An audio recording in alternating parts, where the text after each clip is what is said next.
ગુજરાતની અંદર હવે જાણે વાળ જ ચીબડા ગણતી હોય તેવો માહોલ સર્જાયો છે, કારણ કે ભાજપના એક નેતાએ પોલીસ અધિકારી સાથે મળીને લોકો સાથે 400 જેટલી કારની છેતરપિંડી આચરી છે। શું વિવાદ છે, શું ઘટના છે તે જોઈશું આ અહેવાલમાં। વૈષ્ણવજન તો તેને કહીએ જે પીડ પરાઈ જાનાને રે।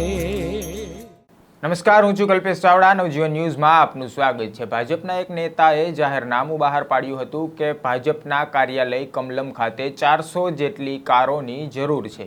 જો તમે આ કાર આપશો તો એક કાર દીઠ મહિને 35,000 તમને ચૂકવવામાં આવશે। આવી લોભામણી સ્કીમ દઈ લોકો પાસેથી કારની ઠગાઈ કરી હતી અને તેની સાથે તેણે એક પોલીસ અધિકારીને પણ મદદમાં લીધા હતા। ત્યારબાદ આ બંને ઠગોએ 400 જેટલી કાર પચાવી પાડી અમદાવાદ જિલ્લાના તેમજ ગુજરાતના અનેક જિલ્લાના લોકોની ઠગાઈ કરી હતી। 35,000 તો શું, પરંતુ 35 પૈસા પણ અમુક મહિના વીત્યા છતાં તેમણે આપ્યા ન હતા। આ બાબતે જિગ્નેશ મેવાણીએ પોલીસનો અને ભાજપના નેતાનો ઉધડો લીધો છે અને તેમણે આંદોલનની પણ ચીમકી આપી છે। હાલ તો આ મુદ્દે જિગ્નેશ મેવાણીએ શું વાત કરી છે, પહેલા તે સાંભળી લો।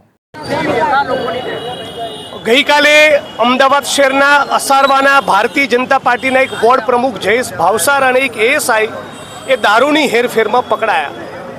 થોડા દિવસ પૂર્વે ભારતીય જનતા પાર્ટીના એક નેતાની ખનીજની લીઝમાંથી 3 શ્રમિકોના મોત થયા હતા અને એક ભારતીય જનતા પાર્ટી લોકોના ઇલીગલ કન્સ્ટ્રક્શન ગીર સોમનાથ, કોડીનાર અને રાજકોટમાં મેં પોતે જોયા છે।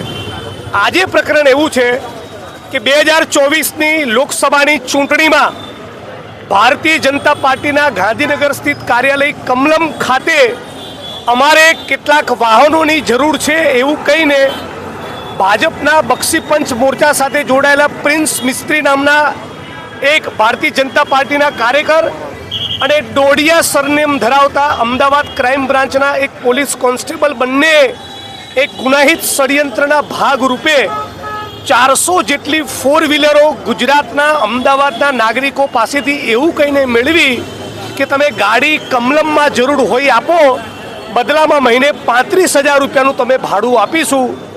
આજે એ વાતને મહિનાઓ થયા, 35,000માંથી 35 પૈસા ભાડું ચૂકવાતું નથી અને 400 ગાડીઓ આ ભાજપના નેતાઓ ચાઉ કરી ગયા છે। સૂત્રો પાસેથી મળેલી માહિતી મુજબ પીડિત પરિવારોના કહેવા મુજબ જે લોકોની ગાડીઓ છીનવાઈ એ લોકોની ગાડીઓનો પોલીસની નેમ પ્લેટ લગાવી અનેક અનૈતિક ગેરકાયદેસર પ્રવૃત્તિમાં, જુગારની રમતો રમવા માટે, દારૂની હેરફેર માટે, ડ્રગ્સની હેરફેર માટે અને બીજા કેટલાક ગુનાહિત કૃત્યોમાં અત્યારે ઉપયોગ થઈ રહ્યો છે। આના આઘાતમાં એક વ્યક્તિનું મૃત્યુ પણ થયું। આજે એ બાબતને 13 દિવસ થયા, એક પણ આરોપીની ધરપકડ થઈ નથી। આજે પોલીસ કમિશનરની કચેરીની બહાર ગુનો દાખલ નહીં થાય ત્યાં સુધી હું બેસી જઈશ એવી ધમકી આપી એ બાદ જ ગઈકાલે મોડી રાતે માધુપુરા પોલીસ સ્ટેશને ગુનો દાખલ કર્યો છે।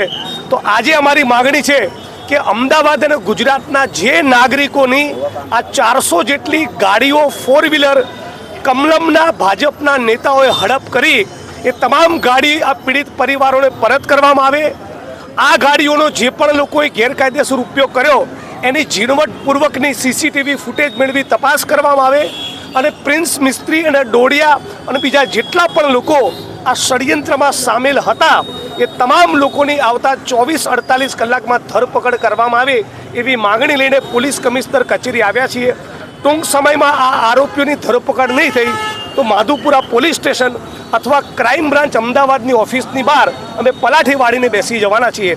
ગુજરાતમાં ગેરકાયદેસર ખનન કરવું, ગેરકાયદેસર મકાનો બનાવવા, દારૂ જુગાર અડ્ડા ચલાવવા અને ગુજરાતના નાગરિકોની ગાડીઓ પચાવી પાડવી, હડપ કરી લેવી, આની છૂટ જ્યારે ભારતીય જનતા પાર્ટીની સરકારે એ ભાજપના કાર્યકરોને આપી હોય એવો માહોલ સર્જાયો છે।